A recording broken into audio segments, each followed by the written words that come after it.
President, do you mean to tell me that the NBI were here to arrest Senator De La Rosa without the benefit of any warrant of arrest? Yes. So far, I do not want to talk in a partial investigation, but so far there is no information that the NBI informed the Senate, which by tradition, no law enforcement agency has ever come to the Senate in secret to affect an arrest.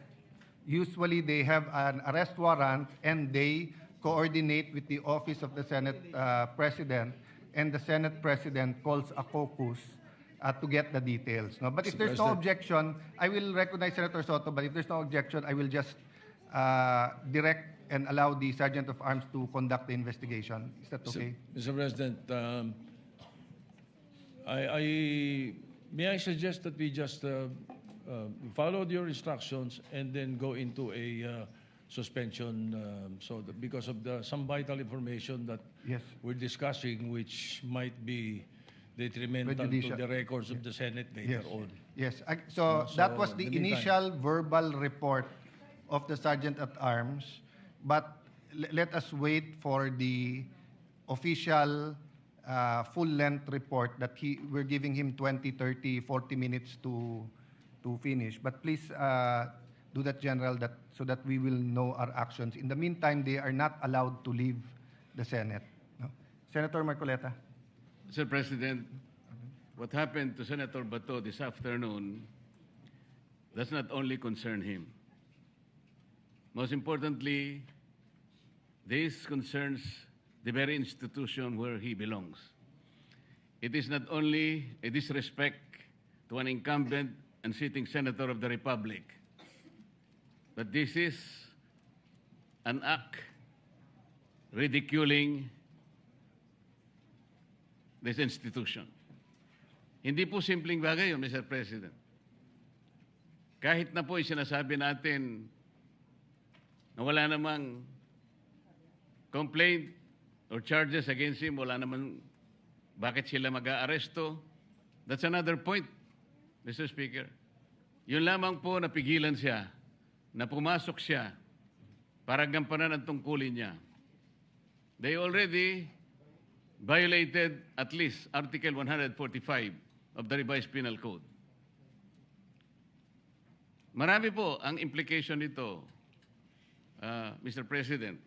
Kamakailan lang, kagaya po ng alam ninyo, na ipasa po natin ang Senate Resolution number 44, which was adopted on March 17, 2026. Dito po sa resolution na ito, Mr. President, dahil ito'y kamakailan lang, alam po natin na ang sense po ng Senate ay na-express sa pamagitan ng mga sumusunod. Una, due process and rule of law must be upheld in any surrender or extradition. Kasi po, nangangamba tayo na isusunod na naman si Senator Bato sa ginawa nila sa dating Pangulo. Filipinos not formally charged or convicted have the right to due process and will be guaranteed reasonable time and opportunity to seek redress from the courts and avail of any legal remedies available to them before any transfer to foreign or international authorities. Ito pa po yung isa. Sa sense ng Resolution number 44, while not legally binding, the resolution reflects the Senate's position against extrajudicial rendition and may be invoked to resist any attempt to arrest or surrender a sitting senator without due process. Ito po'y in-adapt natin, Mr. President. And there is a relevant precedent. Halimbawa po, yung binanggit kanina, former Senator Trillanes, noong 2018, Mr. President, former Senator Antonio Trillanes avoided arrest by submitting to Senate custody after his amnesty was voided. Ang sabi pa nga po noon ni dating,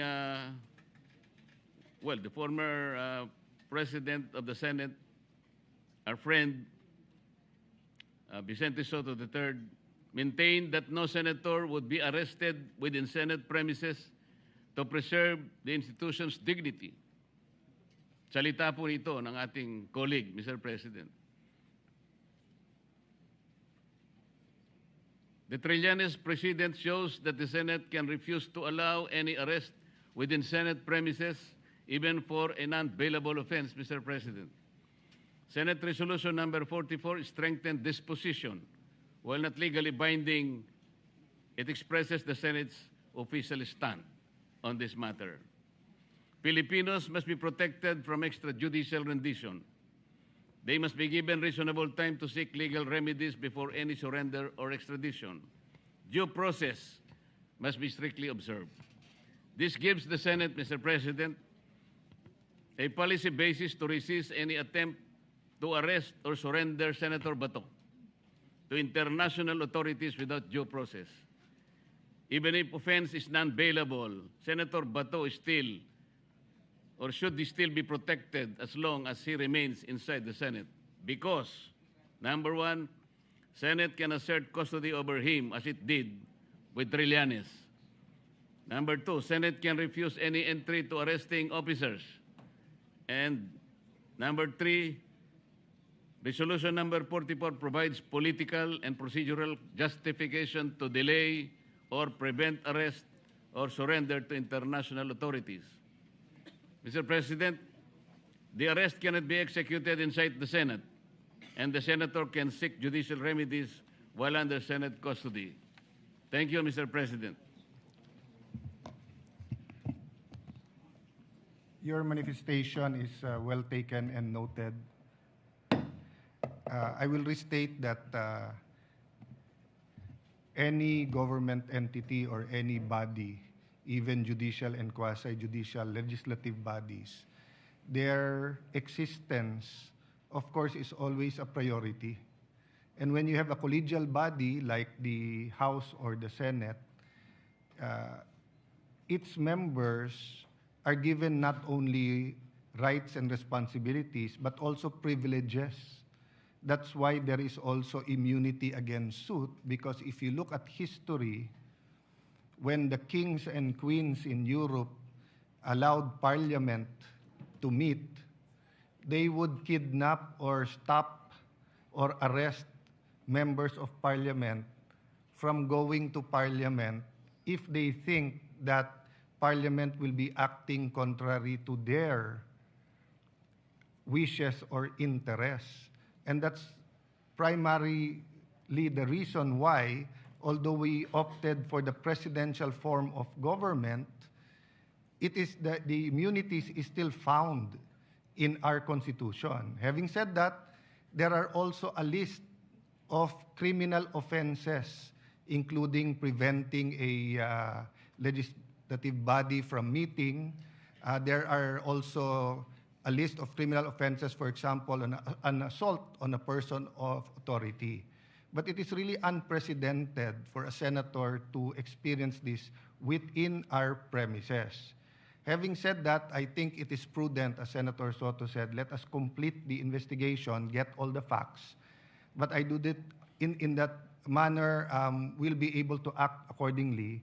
But it is not also prudent to just dismiss them and for them to leave. No? That's why I'm asking also the Secretariat and the Committee on Rules to start thinking about drafting a letter, if not a subpoena, to the NBI director, so that it will be on the record who sent these agents and what were their primary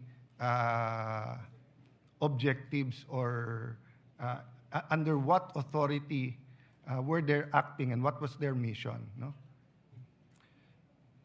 We will suspend and let's confer with each other, and then we will give the Sergeant of Arms a few minutes. I've also asked my head of Legis, Attorney Sara, to accompany them to find out what really was their objectives. Senator Marcoleta, do you wish that your speech your manifestation be referred to a certain committee? Yes, Mr. President. But aside from that, I'd like to say that newspaper accounts has it that the CIDG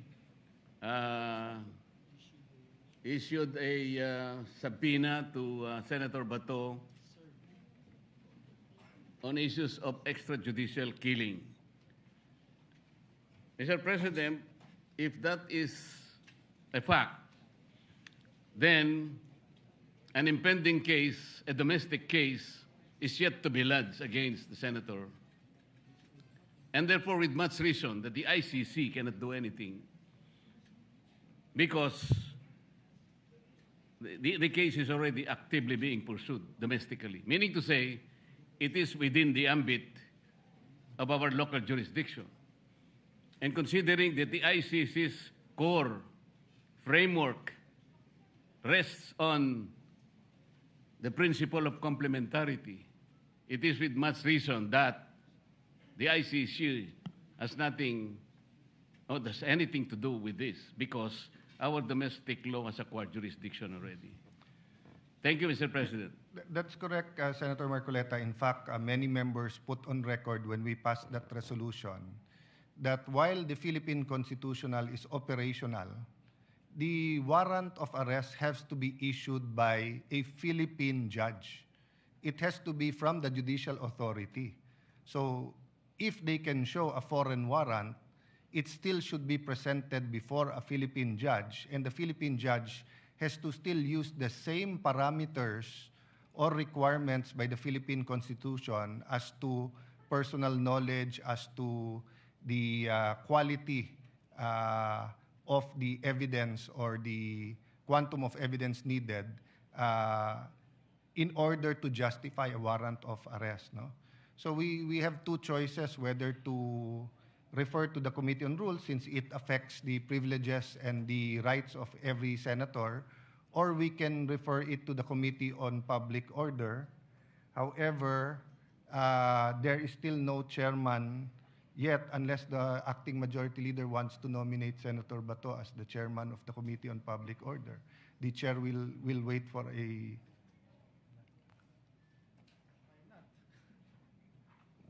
I don't see anyone objecting, Mr. President. So, with that, Mr. President,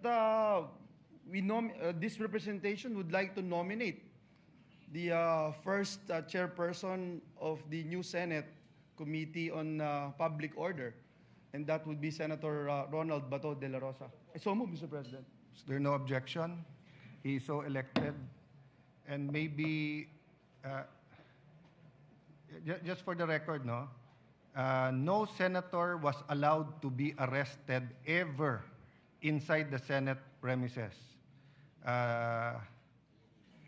Enrile, Estrada, Revilla, I think